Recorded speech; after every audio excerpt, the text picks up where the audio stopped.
está no ar mais um CEO TV Podcast, o seu canal de empreendedorismo e negócios. E hoje nós estamos aqui com uma pessoa que a gente já bateu um papão aqui, uma pessoa iluminada, uma pessoa que está lá na frente no pensamento transformador da educação através do digital. Ele é um entusiasta de várias vertentes aí da vida, muito mais do que um empreendedor. É aqui agora o meu amigo Leonardo Roberto, CEO da Bespoke, que vai aqui nos iluminar com o seu conhecimento. Se você ainda não é inscrito nesse canal, a gente sugere, se fizer sentido para você, você avalie a se inscrever nesse canal. O propósito desse canal CEO TV é que você seja presidente da sua própria vida e das suas próprias decisões. Como? Através do espelhamento de pessoas como o Leonardo, uma pessoa que estudou, se preparou, empreendeu, e a gente pode aprender, e vamos aprender hoje com o testemunho dele empresarial, o testemunho de vida, o seu caminhar. E eu também sugiro que você faça isso, espelhe em pessoas importantes, que você vai melhorar a sua própria vida, que se a gente for ver o arquetipo da nossa vida é muito similar a uma empresa. Então, o canal CEO TV, ele lhe convida para que você seja CEO, ou seja, presidente da sua própria vida, não fique refém nem de ensinamentos, nem de notícias, mas que você possa ter o discernimento para decidir a sua vida. Então é isso aí, pessoal, muito boa noite. Hoje nós estamos com o Leonardo Roberto, o nosso amigo e empreendedor, e eu vou convidá-lo para que ele se apresente, diga aí o seu vasto currículo e a gente possa aí trocar essa ideia hoje aqui. Bom, primeiramente e mais importante, muito obrigado, Rodrigo, pelas palavras, pelo convite. É realmente um prazer imensurável participar desse podcast que tem atingido muitas pessoas e numa era tão difícil em relação a conteúdo de qualidade, surge como uma luz, um farol mesmo, né? Esse podcast que traz conteúdo edificante e traz valor para a vida das pessoas. Então eu agradeço muito pelo convite, é um prazer estar aqui, obrigado pelas palavras. E cara, conforme a gente estava conversando antes, acima de qualquer coisa eu sou um entusiasta. Eu sou um entusiasta da educação, eu sou obcecado pela ideia de desenvolvimento humano. Então é por isso que me alegra tanto estar aqui, tentando contribuir, né, com algumas ideias, tentando deixar uma marquinha na vida das pessoas, né, porque acho que a nossa caminhada aqui na Terra é para isso, né, a gente levanta todos os dias para poder contribuir, para deixar um legado mesmo, né, a gente não veio a passeio, né, essa nossa experiência é muito valiosa. Então, bom, eu já fiz muita coisa nessa vida. Eu sou formado em Relações Internacionais, eu estudei na Unesp, eu segui uma vida acadêmica por muito tempo, né? Na graduação, eu estudei Sociologia da Cultura. Desde a graduação, eu já dava aulas de inglês. Quando eu terminei, eu fui para Mato Grosso trabalhar como intérprete para a Universidade Federal do Mato Grosso. E lá, na UFMT, eu conheci um programa de mestrado que dialogava com minha pesquisa na graduação. Então, eu comecei como aluno do programa de mestrado em Estudos de Cultura, um programa também interdisciplinar, assim como a disciplina de Relações Internacionais. Aqui em São Paulo ainda, eu estudei Comunicação e Marketing Digital na SPM em 2016.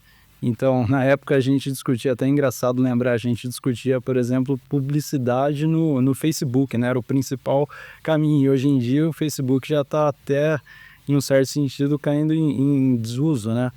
E eu terminei o meu mestrado em estudos de cultura. Eu estudei cultura científica, que é um papo que a gente vai ter daqui a pouco, né?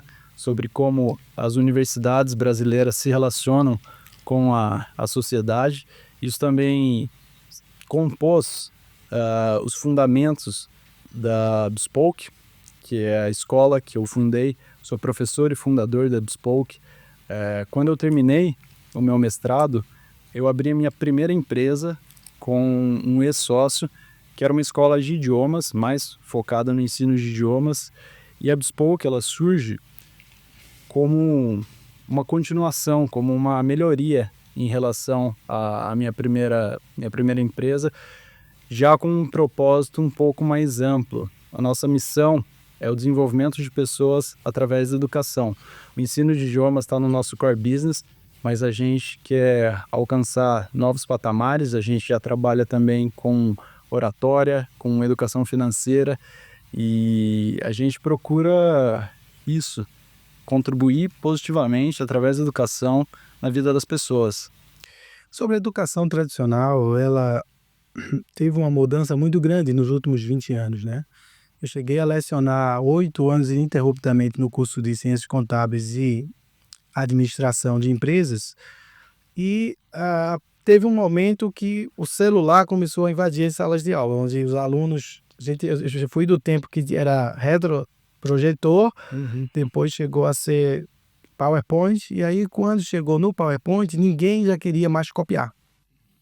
E um dos motivos que eu parei com o ensino acadêmico regular em universidades foi como eu via, mas é evolução, a gente não tem como conter isso. Ninguém copiava mais, todo mundo só tirava foto do quadro, né? E aí, nesse momento, eu decidi um pouco parar. Como é que você vê essa evolução da educação aí, fazendo um paralelo aí dos anos... A gente começar nos anos 2000 até agora, teve uma revolução muito grande por causa desse avanço do digital. E agora, com o advento da inteligência artificial acoplada, por exemplo, a um Alexa da vida, isso vai dar um salto também muito grande, da criança falar com a Alexa e resolver um problema de matemática, como a minha filha até já fez. Então, isso na sua visão como um estudioso da educação, isso é bom para o desenvolvimento humano, cerebral, ou isso acomoda? Qual é a sua percepção dessa questão da evolução da educação tradicional para agora a educação digital, que para o futuro vai ser a tradicional também, né? Perfeito. O Howard Gardner, de Harvard, ele fala sobre as inteligências múltiplas, né? E é interessante como ainda hoje as instituições de ensino científicas ainda seguem um modelo tradicional. A principal experiência offline que eu tive de ensino foi na Universidade de Cuiabá, onde eu lecionei por alguns anos, e é realmente disruptivo, é impressionante o quanto mudou desde então, né? Todo o desenvolvimento tecnológico, ele vem para sanar problemas e obstáculos que a gente tem, né? As tecnologias, elas não são desenvolvidas para deixar um profissional, uma área de lado, né? A ideia é que elas sejam ferramentas, e é exatamente nessa perspectiva que eu penso que a gente deva olhar. A gente olhar uma inteligência artificial, por exemplo, como uma ferramenta de metacognição. É algo que expanda nosso potencial para a gente ir além das nossas competências técnicas, além de toda a formação, da parte mais formal no ensino. A gente tem que estar disposto a explorar o que vem por aí. A gente estava conversando agora há pouco, né? São, vamos lá, 2 anos, 1 ano e meio, que o ChatGPT, por exemplo, a inteligência artificial passou a ser explorada mais amplamente, e o quanto já foi desenvolvido, né? O quanto as pessoas já têm usado para operações cotidianas. Eu acredito muito no potencial das pessoas, e por acreditar no potencial das pessoas, eu vejo todos esses desenvolvimentos tecnológicos como ferramentas, como basicamente ferramentas para a gente se desenvolver. Então, não é a gente pensar em uma substituição, elas trabalham para a gente, né? E não o contrário. Até li recentemente que as pessoas, não é a inteligência artificial que vai substituir as pessoas, são pessoas proficientes em inteligência artificial que vão substituir pessoas não proficientes. Para mim faz muito sentido. Quando eu olho para a minha própria trajetória, eu penso como o quanto eu faço parte do espírito do tempo como empreendedor, porque eu dava aula na Universidade de Cuiabá, já tinha dado aula em outras universidades tradicionais, enquanto eu seguia a minha vida acadêmica, nessa aula de estudos de cultura. E assim que eu saí da Universidade de Cuiabá, eu conheci uma escola online lá em 2016, 2015, em Cuiabá, que já investia pesadamente no ensino online, que antes da pandemia não era assim tão comum. E foi nesse período, eu já tinha alguns alunos particulares online, que eu comecei a olhar mais a fundo essa área, pensar em técnicas e estratégias e ferramentas para digitalizar o ensino e atingir uma parcela maior desse mercado. E em 2019 eu estava terminando o meu mestrado e eu procurava um professor de inglês para que eu continuasse, né, a me aprimorar, que eu já dou aula mais ou menos há 10 anos, mas eu estudo há mais ou menos há 20. Eu nunca parei de estudar e tive alguns breves intervalos, e em um desses intervalos eu procurei um professor, que é o meu ex-sócio, que é um excelente professor de inglês e alemão, chamado Gil Bretman, e a gente começou a fazer aulas juntos e tivemos muitas ideias que fizeram sentido, assim, bateu o santo mesmo, e a gente, logo nos primeiros meses de pandemia, a gente criou a nossa primeira empresa, a English Daily. E num momento tão difícil para todo mundo, né, que foi a pandemia, a gente consolidou um processo educacional que vinha sendo construído. Então, a gente passou a trabalhar exclusivamente com aulas online, enquanto o mercado se aquecia muito. A procura pelo ensino online teve uma alta assim nunca antes vista, e a gente consolidou a empresa nesse momento. Hoje, com a Bespoke, que deriva, né, que é uma evolução em relação à English Daily, a gente já tem um expertise mesmo nesse ensino, e a gente vê o alcance, né? Eu trabalho hoje com empresas, com funcionários de empresas da China, na Irlanda, a gente está nos Estados Unidos, a gente está no mundo todo, com mais recursos do que antes. Então eu penso no escopo, em quantas pessoas eu consegui atingir através das minhas aulas, o quanto eu atingia há 8, 7 anos atrás, quando eu comecei a dar aula, sobretudo aulas presenciais, e hoje, que através da Bespoke, que é a empresa a qual eu fundei, a gente atinge basicamente todos os continentes, podendo também trazer um ensino feito sob medida, né? Eu acho que a tecnologia também ajuda a gente a usar essa análise de dados para criar experiências únicas. É diferente das experiências educacionais tradicionais, que são top-down, né? Que é um professor, a sala de aula, o professor ensina você, você anota, né? É a própria ideia do aluno, né? Da pessoa sem luz, né? A pessoa que está ali para receber do professor. Esses conceitos já não fazem mais sentido, né? A gente já tem recursos suficientes para olhar cada pessoa individualmente, entender as dificuldades, as potencialidades e fazer o melhor uso da informação para suprir essas necessidades educacionais. Você comentou aqui de um storytelling sobre a Bespoke. Do que é Bespoke? O sentido da etimologia e o sentido da palavra. Eu queria que você explicasse aqui para a audiência, que eu achei sensacional esse encapsulamento do que é a palavra Bespoke. Que legal, eu gosto muito dessa história, assim, eu sou suspeito a falar, né? Bom, ainda na English Daily, né, que foi essa primeira escola que eu tive com um ex-sócio, a gente tinha um professor que faz parte hoje ainda da Bespoke, o Alexander, é um professor britânico, ele tem todas as certificações de Cambridge, ele é realmente, assim, uma referência, um bench para qualquer professor aí no mercado. Ele sempre teve uns feedbacks extremamente positivos, assim, ele sempre foi realmente uma estrela do norte, assim, para a gente em relação a um padrão de ensino de excelência. E tentando entender ao que ele atribuía esses feedbacks, eu conversei com o AJ, e além de coisas esperadas como bom, profissionalismo, pontualidade, os próprios hard skills, né? Que ele além de ser um professor nativo, ele é um cara que passou pelo processo de formação tradicional como professor. Além de tudo isso que se espera ouvir, ele mencionou algo que eu não havia pensado, que é a experiência dele com hospitalidade. E eu me peguei questionando isso, né? Bom, ele atribui à hospitalidade o fato dele ser um grande professor. E aquilo ficou na minha cabeça, eu passei a explorar o tema da hospitalidade. E nas minhas pesquisas, eu encontrei um livro de um autor chamado Will Guidara. Ele é um restaurateur de Nova York. Ele é o head do Eleven Madison. Foi considerado algumas vezes o melhor restaurante do mundo.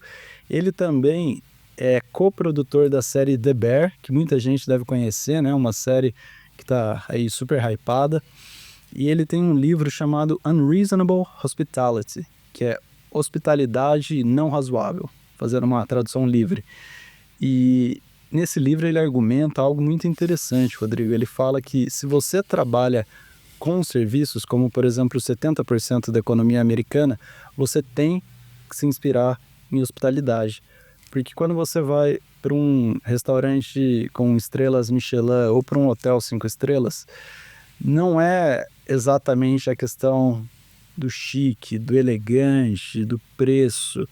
São as suas necessidades sendo atendidas. Sabe quando você vai naquele restaurante que te marca muito, porque você percebe que as pessoas estão de fato prestando atenção no que você precisa, no seu perfil. Então, nesse livro, ele menciona algumas vezes esse adjetivo bespoke. Eu me lembrei desse adjetivo, e bespoke, ele significa sob medida. Ele é usado na alfaiataria. Então eu estava, assim, procurando, porque no fim do dia é tudo sobre propósito, né? Então, essa ideia de desenvolvimento humano é um farol na minha vida, e eu tentando entender a construção dessa nova marca, eu olhei aquela palavra bespoke, sob medida, eu falei, cara, é isso. Então, o nome barra conceito bespoke, ele transmite muito o que a gente pretende com a educação. Um ensino sob medida, né? Tem uma expressão muito legal em inglês que é one shoe fits all, né? Um sapato que cabe para todo mundo. Na bespoke a gente pensa em one shoe fits one. Então, o teu sapato cabe para você. Hoje em dia a gente tem recursos para criar experiências educacionais exclusivas para você, para sua empresa. Já não faz mais sentido a gente procurar algo transversal. Hoje em dia a gente tem mecanismos para criar experiências realmente exclusivas, e a evolução no ensino é realmente exponencial quando você consegue se conectar com um tópico que está sendo estudado, né? Sob medida, como um terno, né? Essa expressão vem da alta alfaiataria, tem uma inspiração na hospitalidade, mas a gente está falando de educação. Você que acabou de praticamente concluir estudos avançados no mestrado, né? O stricto sensu.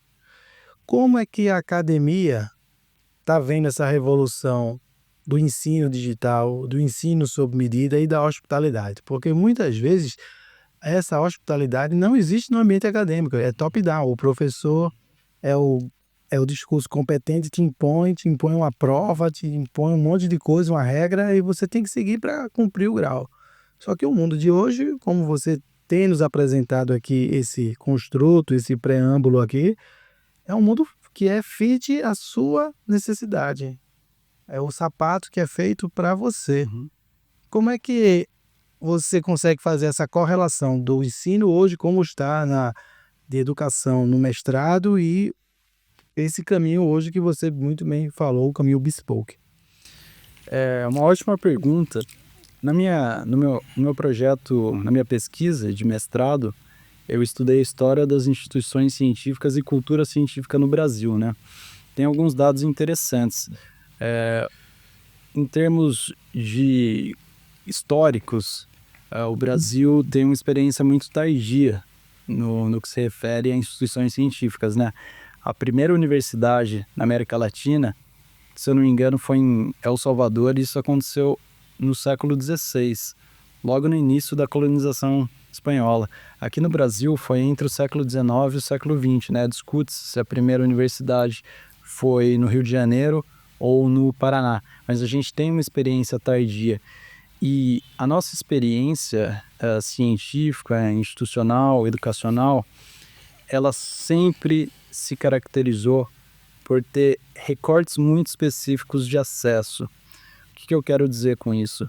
A universidade, estruturalmente, tem um problema, que ela serve a propósitos de determinados grupos. É um pouco vago, mas no que isso se traduz, por exemplo? Quando você desenvolve pesquisas científicas dentro de uma universidade, quem determina o que vai ser pesquisado, por exemplo, é o departamento. Como você falou, essa ideia do top-down, né? Então, você, aluno, você tem que sempre se adequar à linha de pesquisa que os professores pesquisadores seguem. Ou que eles têm interesse, ou que eles têm um viés por trás de uma ordem maior para seguir, né? Exatamente. Então, aí a gente pode entrar em questões ideológicas e motivações afins. Uma das minhas conclusões na minha tese de mestrado foi que existe uma lacuna muito grande entre a sociedade e esses departamentos, as universidades. E esse muro que divide as universidades, ele realmente... a gente perde a possibilidade de alinhar os propósitos. Então, quais as demandas da sociedade? O que a sociedade, que é quem paga os impostos, gostaria que a universidade estivesse pesquisando? E hoje, com a digitalização do ensino, com a democratização do acesso à informação, as universidades estão tendo que se reinventar, né? Porque surgem instituições que são mais aptas a se adaptar a essas necessidades, né? Então, numa época em que as pessoas têm tanto acesso ao ensino pelo online, têm tanto acesso à informação através, por exemplo, da inteligência artificial, a gente precisa repensar como as universidades são. A gente precisa repensar o propósito das universidades.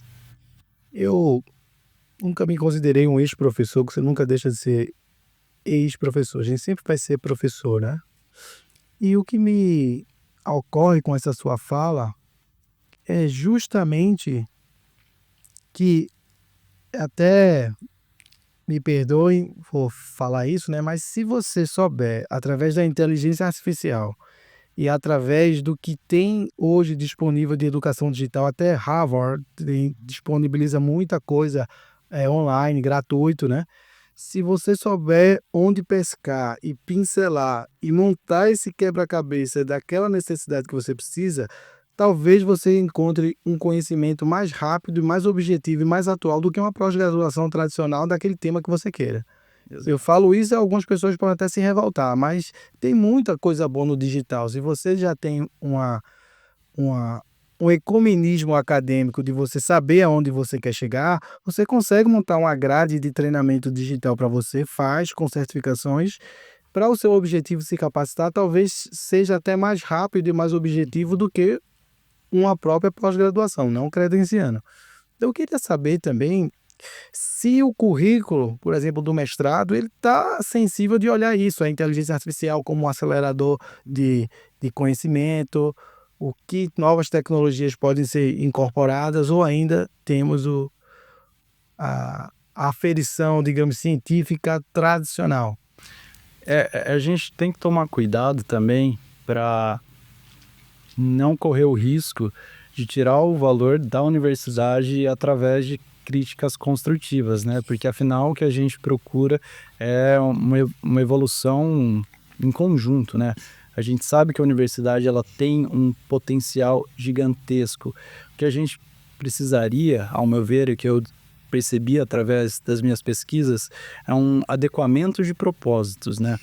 Então, uma vez que a universidade esteja disposta a usar o corpo docente para se adaptar com todas as ferramentas que a gente tem para cumprir propósitos múltiplos, a gente vai ser mais apto a de fato, contribuir com a sociedade, com uma evolução na sociedade. Então, por exemplo, universidades, instituições fora do Brasil, elas são mais acostumadas com os cursos interdisciplinares, né? Então, você norteia o ensino através das necessidades e não o contrário, né? Você não impõe o ensino pensando nas suas motivações, como a gente vinha conversando anteriormente, né? Então, se a gente inverter essa lógica, se a gente pensar mais nas necessidades, no que a gente precisa resolver socialmente, empresarialmente, assim a gente consegue ter mais resultado, né? A gente consegue criar valor. Quando eu penso na Bespoke, eu penso muito nisso. Eu penso o que as pessoas precisam, o que a gente pode prover para promover o desenvolvimento humano. Como eu disse, o nosso core business está no ensino de idiomas, mas a gente também trabalha, por exemplo, com oratória, né? É tão importante a gente saber se comunicar, a gente se desenvolver nesse sentido, né? Porque pessoas como você, por exemplo, né? Você estava comentando aqui, você é uma pessoa que tem um cinto de ferramentas igual do Batman, né? Você tem várias habilidades que não são só relacionadas aos seus hard skills, né? A principal área que você trabalha, você atua em vários sentidos. A educação, ela tem que estar apta a isso. Então, por exemplo, a Bespoke, a gente consegue contribuir com aulas de oratória, por exemplo, para a gente aprender a se comunicar efetivamente, né? Você é um high achiever, você é um cara que está aí procurando sempre um desenvolvimento mesmo, profissional, pessoal.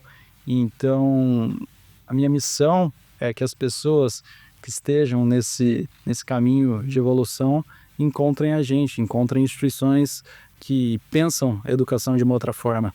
Tenho um privilégio aqui de toda semana ter uma aula com quem vem aqui, que me dá uma aula como se fosse uma aula de pós-graduação de alto nível, porque vem sempre com o seu melhor conteúdo do coração.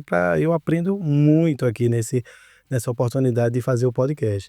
Mas você falou uma coisa muito interessante, que isso é uma inversão completamente da roda, de que a pesquisa da universidade, sobretudo a universidade pública, ela emanasse de um estado de necessidade evidenciado da sociedade.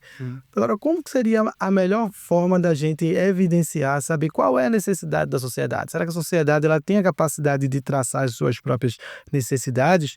Ou que alternativas você poderia sugerir politicamente, de uma comissão, de alguém de traçar quais são os top trends mundial aplicado àquela nossa sociedade? Porque, por exemplo, isso poderia ser uma pesquisa diferente. A pesquisa da Universidade de Mato Grosso poderia ser uma focada para aquelas necessidades do Mato Grosso, a USP para São Paulo, Universidade Federal de Pernambuco, o FBA, e assim, eu acho que poderia remodelar muito o modelo de fazer universidade, de pesquisar aquilo que vai contribuir para o desenvolvimento da solução de um problema do povo local.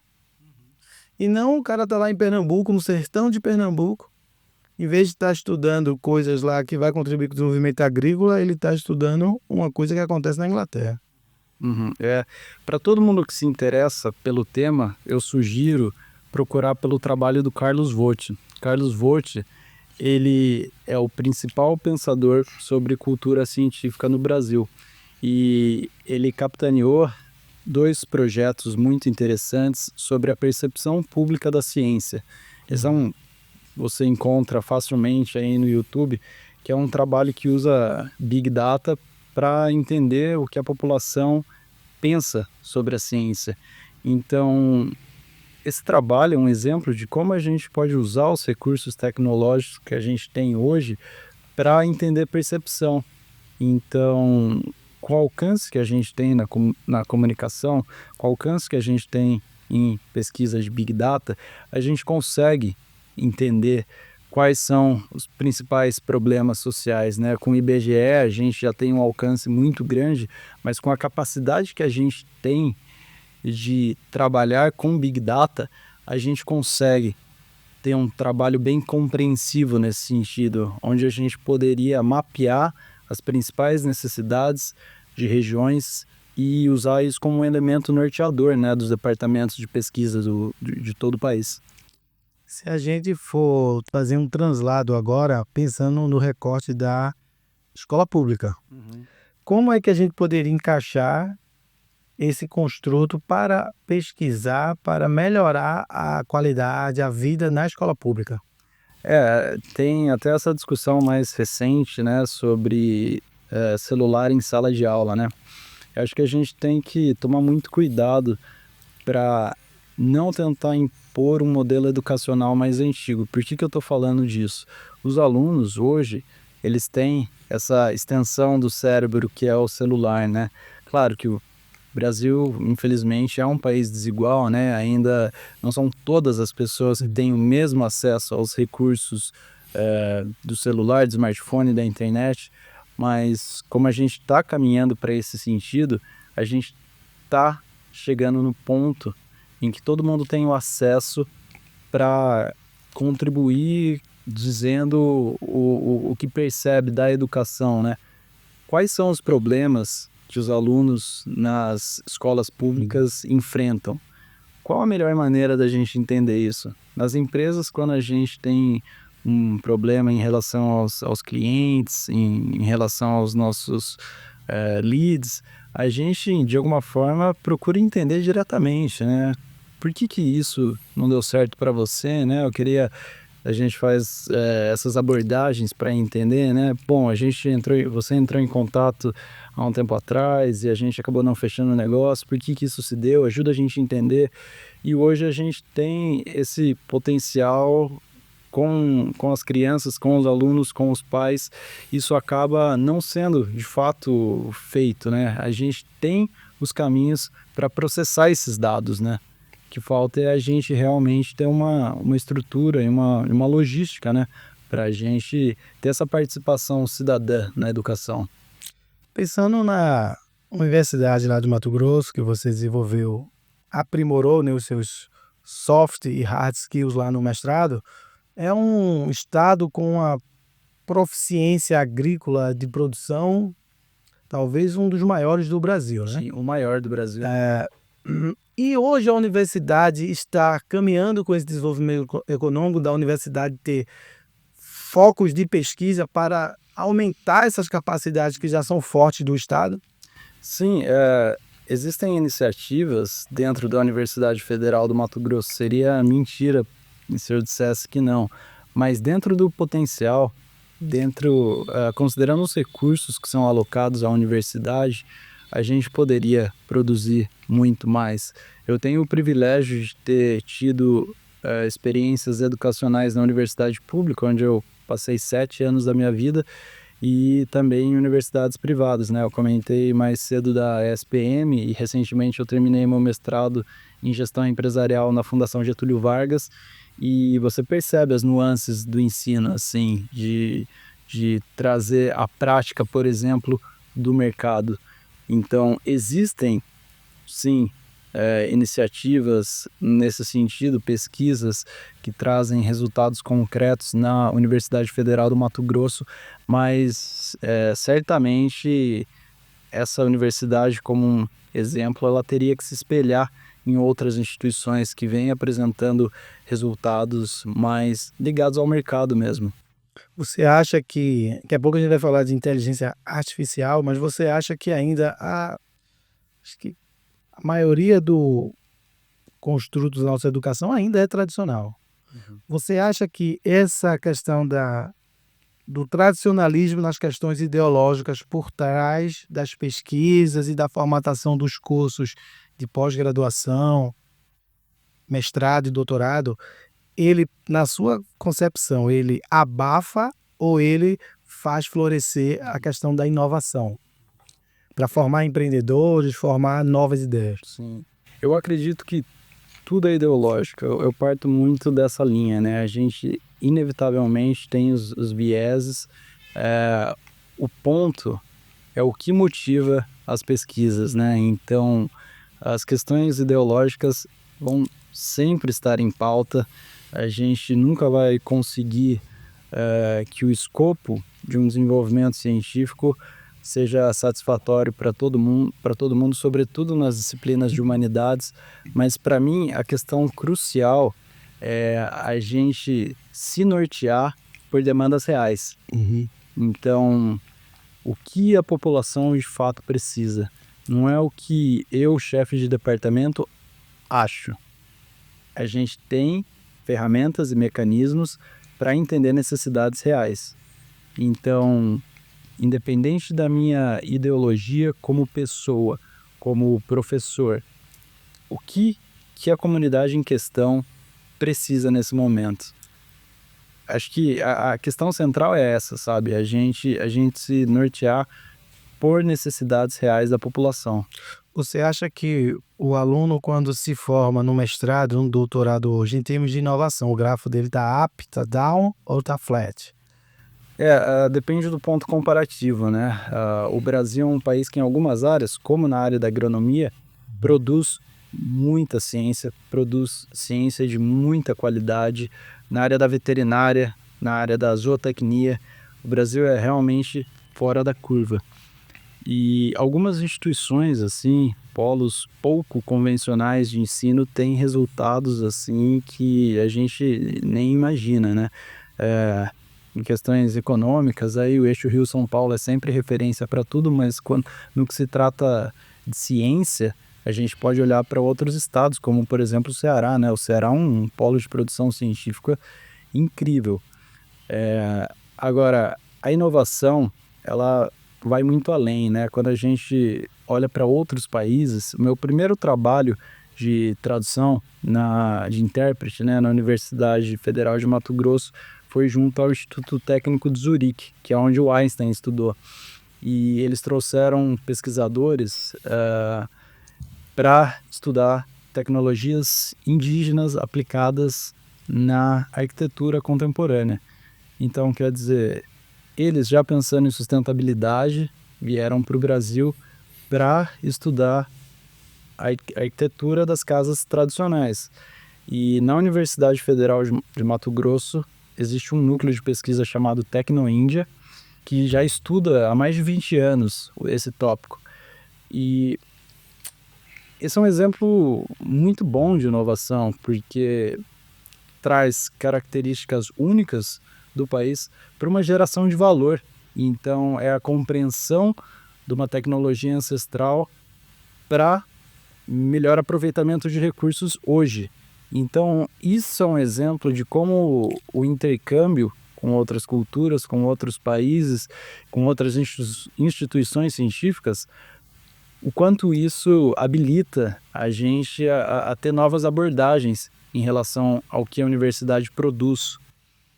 Você, como empresário na área do digital, como você vê a correlação entre as plataformas digitais de educação e a questão da gestão de pessoas, que você termina capilarizando mais pessoas trabalhando mais, cada vez mais no digital? Como é que você harmoniza isso e se saboriza para uma cultura empresarial onde não se tem muito mais o espelhamento do dia a dia, de ver o chefe, de sentar, de ter a sua mesa, a sua baia?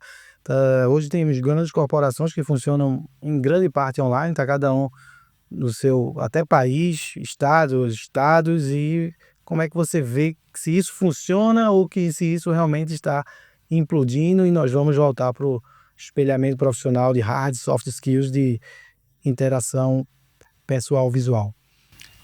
Isso acho que é o ponto nevrálgico da nossa cultura hoje, né? Eu acredito muito, né? A nossa missão é desenvolvimento de pessoas através da educação. No fim do dia, tudo sobre pessoas, né? Na maior parte das conversas sobre empreendedorismo hoje, a gente traz em algum momento a questão da inteligência artificial. E quando a gente olha para os skills do futuro, a gente pensa muito mais em soft skills que são relacionados a pessoas do que hard skills de tarefas repetitivas. O que é simples e repetitivo, isso está em risco diante da automação, né? Enquanto que essas capacidades mais sensíveis, que estão dentro do guarda-chuva de gestão de pessoas, é aí que a educação tem que acontecer hoje. Então, a educação, a criação da cultura empresarial. Eu, por exemplo, eu trabalho com um time hoje de 8 tutores. Tem pessoas hoje no Canadá, no Marrocos, São Paulo, Cuiabá, enfim, tem gente no Brasil todo, fora do Brasil. É um desafio também você criar uma relação genuína e até mesmo afetiva com as pessoas que você não vê, não tem contato físico, né? E é o que a gente é acostumado, né, no meio empresarial. Então, como que a gente cria relações genuínas com colaboradores? Como que a gente demonstra que a gente se importa mesmo, ou mais, o que a gente precisa para de fato se importar com as pessoas para além do seu negócio, dos retornos. Então, eu sempre olho muito e eu agradeço por ter tido essa experiência com relações internacionais, com estudos de cultura, para essa parte de entendimento cultural, de relativismo cultural, né? Hoje, as trocas são muito mais complexas, né? A gente está sempre em contato com muito mais gente, né? A nossa conversa aqui vai atingir muitas pessoas e a gente tem que desenvolver essa capacidade de entendimento, né? Aquele livro que é um clássico, muita gente já leu, acho que a maior parte dos ouvintes conhecem, que é Como Fazer Amigo e Influenciar Pessoas, né? Começa com uma coisa extremamente simples, que é escutar. Como que a gente faz para escutar, né? Eu escutei uma vez na PNL, falar é prata, ouvir é ouro, né? Então, para mim, esse é o primeiro soft skill que a gente precisa pensar quando se trata de cultura empresarial, né? Às vezes, a gente estava falando agora há pouco das universidades, né? Do top-down. Às vezes, a gente também traz esse tipo de abordagem para as culturas, né? Das empresas. E será que não é o caso da gente focar mais em escutar? Será que a gente e as pessoas que estão em posições de gestão, elas realmente estão escutando e levando em consideração a perspectiva de quem está ali na ponta da linha? Então, eu penso muito nesse sentido. Você, se a gente falar aqui para a nossa audiência, algumas pessoas mais 50 aí não têm tanta familiaridade com inteligência artificial. Que caminho, que primeiro passo você poderia desmistificar, fazendo um paralelo entre educação, no sentido de recapacitação dessa pessoa mais 50, com o que tem hoje de inteligência artificial? Por onde essa pessoa pode começar para ele se auto-educar?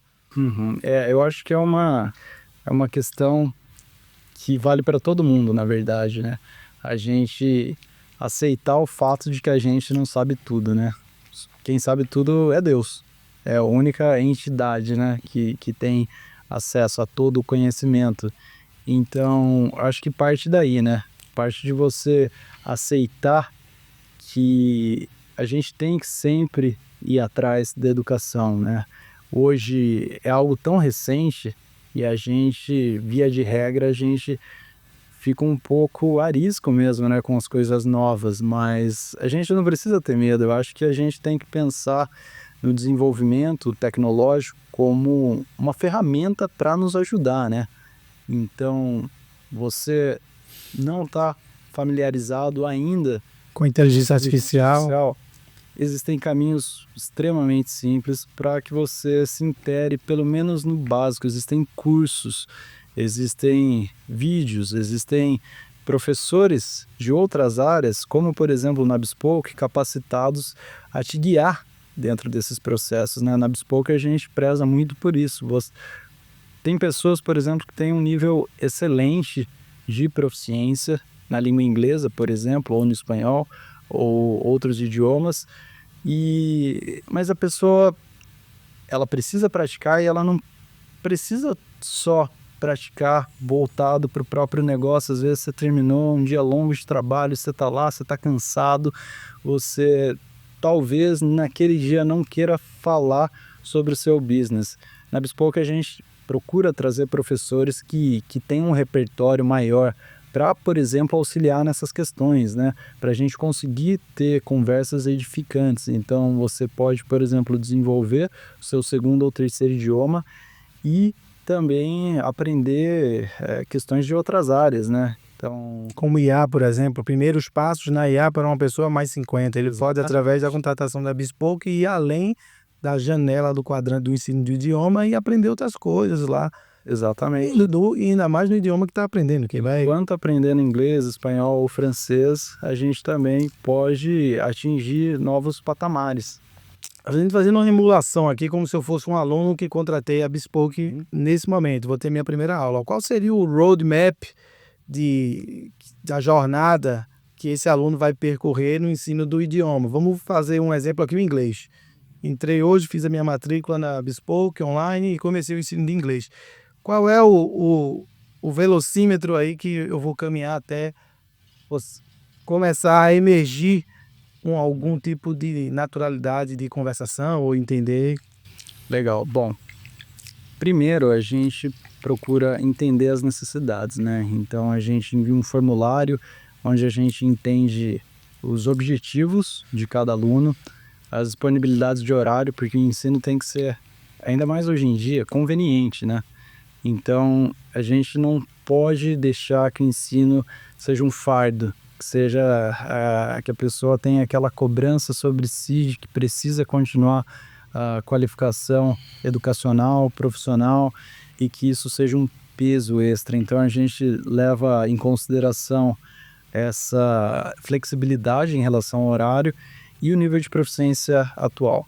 Com base nessas informações, a gente encontra os professores mais adequados ao perfil daquele aluno e a gente monta o material didático pensando nos interesses. Então, falando um pouco de novo, né, dessa coisa do espírito do tempo, a gente não vai simplesmente pegar o livro A, B ou C de Cambridge e te apresentar aquele livro igual a gente faz com mais 300, 400 alunos, não. A gente vai usar a inteligência artificial. A Bespoke hoje tem desenvolvido uma inteligência artificial própria junto com o desenvolvedor Daniel Badawi para geração de material didático. Então, por exemplo, você precisa estudar as estruturas gramaticais, passar por um repertório lexical como qualquer outro aluno. Existe esse caminho programático que é inevitável, mas a gente pode, com os recursos de hoje, tornar essa experiência mais interessante de uma forma que gere mais engajamento para você, trazendo, por exemplo, tópicos como auditoria. Você pode estudar o verbo to be, não olhando exemplos completamente aleatórios para você, mas já trazendo um vocabulário que faça sentido para você. Então você já está aprendendo estruturas gramaticais, mas você também está aprendendo um vocabulário da sua área de interesse. Você vai estudar ali first and second conditionals. Você vai olhar para aquilo pensando, por exemplo, em produção audiovisual, pensando em podcasts, por exemplo. Então, a ideia da Bespoke, como o próprio nome sugere, né, sob medida, é a gente criar planos de aula feitos para cada aluno. O teu plano de aula nunca vai ser o mesmo do outro aluno. Então a gente sempre vai procurar usar esses recursos. O recurso maior são os professores, né? Todos os nossos professores têm pelo menos 10 anos de experiência no mercado, certificações de proficiência e de ensino. São professores habilitados a desenvolver esse material, pensando nas características individuais e com o auxílio dessas ferramentas, como, por exemplo, inteligência artificial. Você vê alguma relação entre a espiritualidade e a produção empresarial, seja no sentido de empreender ou no sentido da produção do empregado? Você acha que há uma relação positiva, negativa entre essas questões, se você acredita ou não? Eu penso nisso todo dia quando eu acordo. A primeira coisa que eu faço ao acordar é meditar e rezar e agradecer a Deus. Durante um período da minha vida eu estive um pouco distante de questões espirituais e, coincidentemente, foi o período menos produtivo da minha vida profissional. Eu acredito muito em propósito e a gente tem várias maneiras de encontrar o nosso propósito. E na minha trajetória, é inegável que a espiritualidade tem uma função nevrálgica. Eu fiquei muitos anos afastado da igreja, eu sou católico, e ainda enquanto aluno do mestrado, eu dou aula há muito tempo, eu me senti durante um momento um pouco perdido em várias áreas da vida, né? E nessa busca por algo mais profundo, eu encontrei o Santo Daime, que é uma doutrina espiritual brasileira, né? Que traz um sincretismo religioso, tem elementos do catolicismo, de religiões africanas, de religiões xamânicas e espíritas, e através dos trabalhos espirituais do Santo Daime eu consegui me reconectar comigo mesmo. E essa reconexão, essa relação com o divino, com Deus, foi algo que me deu suporte para eu ter mais clareza sobre a vida, sobre o meu propósito.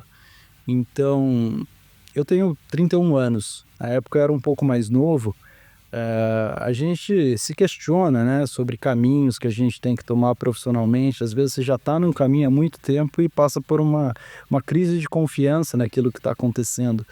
E o Santo Daime, por exemplo, a espiritualidade veio num momento muito bom para que eu pudesse parar e entender que a minha missão é a educação, que a minha missão é o desenvolvimento de pessoas.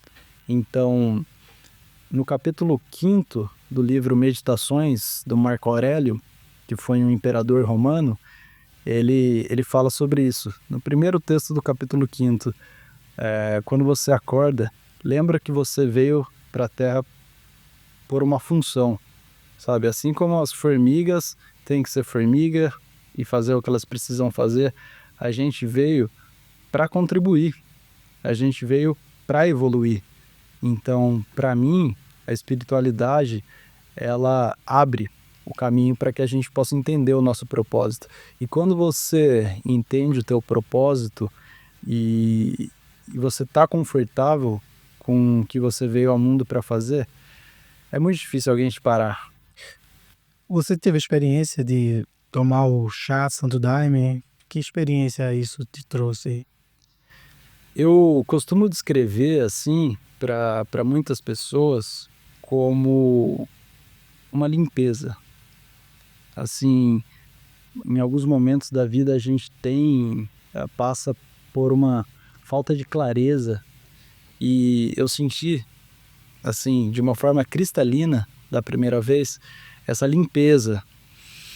Eu pude me conectar comigo mesmo. A gente fala, né, tem pessoas que não conhecem, se referem a ayahuasca como alucinógeno. Não é o termo correto, é um enteógeno, que é uma substância psicoativa que é usada para fins religiosos. Um trabalho de Santo Daime é extremamente organizado, é extremamente responsável. Tem pessoas que estão ali para te auxiliar nesse processo. E para mim foi muito isso. Eu senti uma limpeza e senti uma clareza.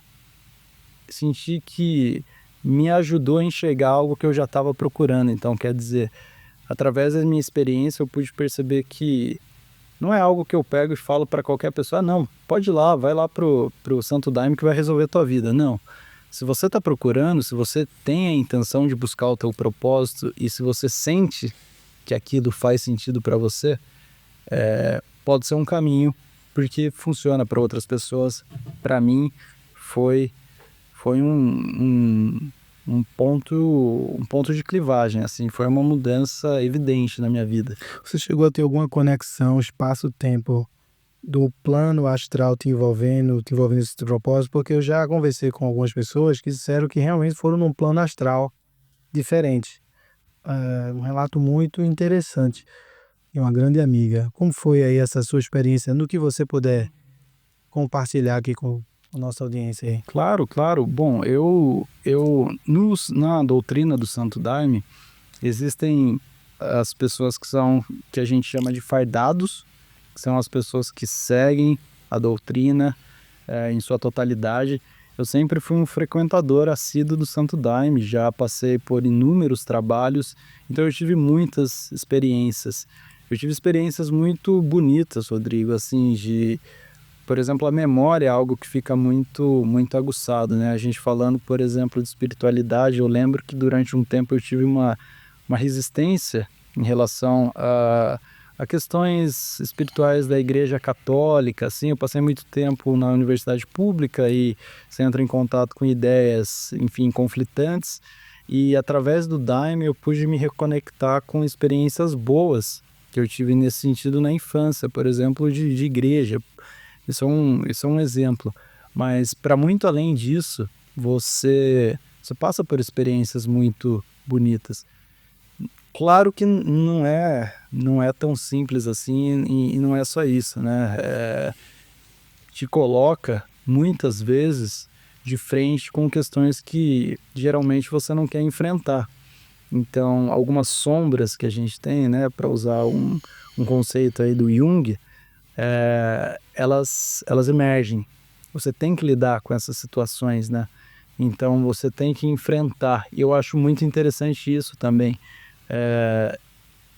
Eu diria que até na maior parte das experiências que eu tive com a ayahuasca, eu não tive nem o que a gente chama de miração, né? Que são os efeitos visuais, auditivos, essas distorções.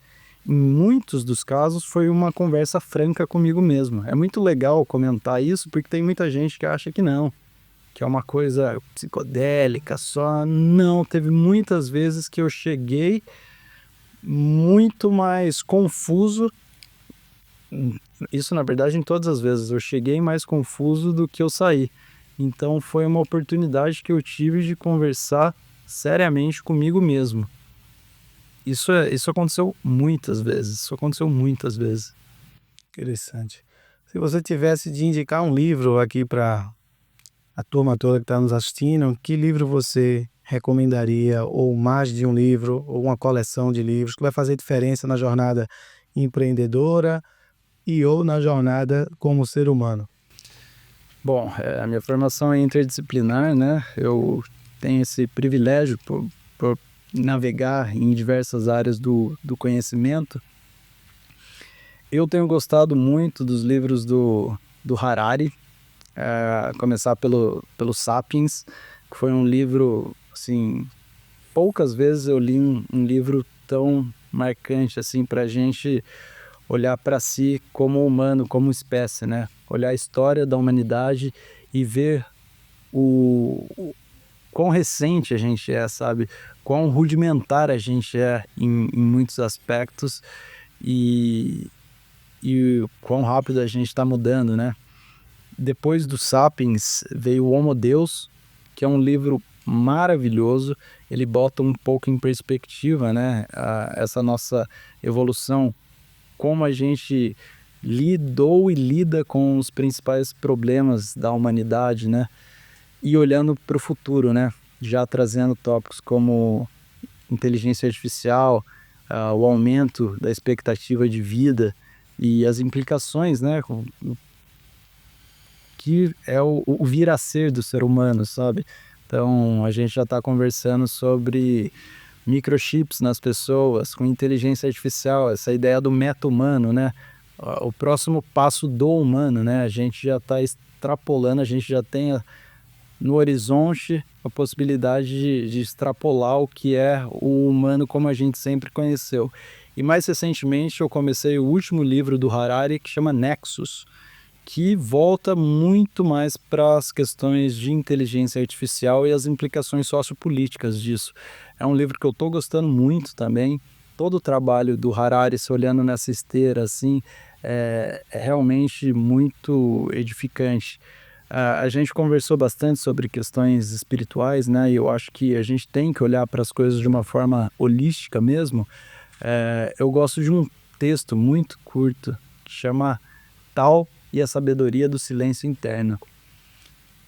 E é basicamente sobre o silêncio e a importância do silêncio, a importância do ouvir, a importância do pensar antes de falar, né? Às vezes a gente está tão preocupado em se impor e em se defender E às vezes a necessidade de defesa é uma demonstração de fraqueza, né? E às vezes você não tem por que ir por esse lado. Às vezes o silêncio é o que você precisa, né? E pensando em educação, eu gosto do livro Sociedade Sem Escolas. É um livro maravilhoso, ele traz uma perspectiva bastante disruptiva da educação, e eu acho que a gente já passou do ponto de pensar em soluções criativas, né, para a gente entender qual o próximo passo desse elemento fundamental da sociedade, que é a educação. Um filme que, porventura, você acha que é complementar educacionalmente para todo ser humano? Caramba, um filme, cara, agora você me pegou, hein? Cartilha da educação de um filme. De educação eu teria que pensar mais um pouco nesse momento, mas assim, eu tô pensando em um documentário do Werner Herzog, que é um documentarista, um cineasta alemão. Ele é excepcional, chama Low and Beyond, The Reveries of the Connected World, que Low and Beyond se refere ao nome de um dos primeiros computadores e são os devaneios do mundo conectado. Ele olha muito mais para educação, para inteligência artificial e para as perspectivas do futuro em relação a tudo isso. Nesse ínterim, discute-se também educação, mas eu acho que como o assunto do momento é o desenvolvimento tecnológico e inteligência artificial, esse documentário é fenomenal. Tem um outro do Herzog também. Bom, se for para dar uma sugestão, vê tudo do Herzog, é tudo maravilhoso. Tem um outro que chama The Cave of Forgotten Dreams, onde eles registram uma caverna do interior da França que tem registros rupestres. E é muito bonito, porque através desses resquícios arqueológicos discute-se a necessidade humana de transmitir e comunicar. A Caverna dos Sonhos Esquecidos. É um documentário maravilhoso que traz questões filosóficas que podem provocar uma reflexão muito positiva na educação também. Fosse ter a trilha sonora da tua vida profissional, que música a gente ia ouvir? Miles Davis, porque além de eu adorar jazz, o Miles Davis sempre teve a capacidade de se reinventar. E eu acho que é isso, né? É a capacidade de se adaptar, é a capacidade de ser colaborativo, né? Ele é um cara que, além de ser estrela do norte do jazz, ele trouxe muita gente, né? O John Coltrane, ele veio ao patamar que ele teve muito em função do Miles Davis por esse ímpeto colaborativo, né? Então, eu pensaria no Miles, porque é sempre se renovando, né? Um cara que partiu do jazz mais bebop, mais clássico, e foi trazendo elementos de rock and roll, elementos de ritmos africanos, de música hindu. Então, acho que a gente tem que ser um pouquinho como o Miles, assim, um pouco inconformado, sempre inconformado em relação ao que está posto. Se você pudesse escolher palavras para sua lápide, o que é que você, em outro plano espiritual, você gostaria de ver lá? Uma pessoa que contribuiu, uma pessoa que veio para a Terra e conseguiu contribuir para o bem. É o bem pelo bem. Bem pelo bem, ó. É o bem pelo É bem. uma boa, hein? Essa lâmpadazinha que tá aí, a gente faz sempre uma brincadeirazinha com essa lâmpada, né? É a alegoria do gênio da lâmpada. Se esse gênio, a gente fosse estabelecer que esse gênio podia te conceder 3 desejos universais e absolutos, o que é que você iria solicitar para esse gênio em termos de desejos? Acesso à educação para todo mundo, democratização da educação seria o primeiro. A capacidade de escuta, acho que a gente está precisando ouvir mais e falar menos. E acho que com esses 2 elementos a gente já vai ter insumo suficiente para chegar no terceiro, né? Que é o entendimento. para que a gente possa entender que a caminhada é conjunta, né? Então, uma democratização da educação e da ciência, capacidade de escuta e comprometimento com o desenvolvimento. Se a gente conseguir um pouquinho desses 3 aspectos, a gente vai longe. As asas da internet a gente não controla mais aonde o nosso conteúdo vai chegar, né? Hoje a nossa audiência chega em 20 países. Países na África, países na Europa, países na Ásia. É muito incrível isso, né? E eu queria que você agora mandasse uma mensagem, se pudesse olhar para essa câmera aqui e mandasse uma mensagem para essas pessoas que estão nesses 20 países. E que você pensasse não só a pessoa que vai assistir esse podcast agora, quando ele for no ar, mas pense que isso vai ficar na internet além da tua existência aqui, talvez além da tua lápide, e que daqui a 100 anos, 200 anos, esse podcast aí na internet, alguém pode daqui a 200 anos ter essa oportunidade de ver tuas palavras e você mudar a vida ou até uma história, essa pessoa virar alguém influenciado nas tuas palavras daqui a 200 anos. Isso a internet nos possibilita, né? O que você diria aí para esse cara daqui a 200 anos que vai te ver? Well, if you got here, you're looking for knowledge, keep on that path, because that's it. We're here to evolve. And if you're looking for becoming a better person, a better professional, you're onto the right track. I would say that. Palavras incríveis aí. Então você que está nos escutando daqui a 200 anos, leve essas palavras aqui de Leonardo, que isso pode mudar a sua vida, como vai transformar a vida das pessoas que vão escutar ao longo desses 200 anos. Mas se a gente chegou até você que está 200 anos aí para frente, eu desejo a você o nosso mantra aqui emotivo, que é saúde, força e fé. Esses são os nossos 3 pilares. Hoje a gente conversou com Leonardo Roberto, um cara iluminado, que a gente precisa depois aprofundar algumas questões com ele aqui, sobretudo Santo Daime, ao vivo, para responder perguntas de vocês ao vivo. Sei que isso é um tema que muita gente tem curiosidade e não tem a quem perguntar. Acesso de uma pessoa esclarecida, de uma pessoa que conhece as dimensões da vida por diversos prismas, como é o caso de Leonardo. Não é um discurso totalmente emotivo religioso, é um discurso sob a ótica de vários prismas. Então eu desejo a você saúde, força e fé. Agradeço a você mais uma vez estar conosco nesse episódio. Se você chegou aqui, você pode dar um like, isso vai ajudar bastante aqui o nosso canal, que esse conteúdo chegue nas pessoas que precisam, nas que não precisam, também que possa chegar através de você. Seja um chato, mande para essa pessoa, se essa pessoa gosta ou não. Isso vai algumas palavras aqui importantes que Leonardo falou, sobretudo umas aqui que eu vou gravar na minha lista de palavras aqui. Eu tenho um caderninho de palavras e de filosofias que eu aprendo nesse podcast. Aqui eu saí aqui dessa contribuição que esse nosso amigo imprimiu na minha alma, é que escutar é ouro e falar é prata. Na verdade ele falou de forma inversa, né?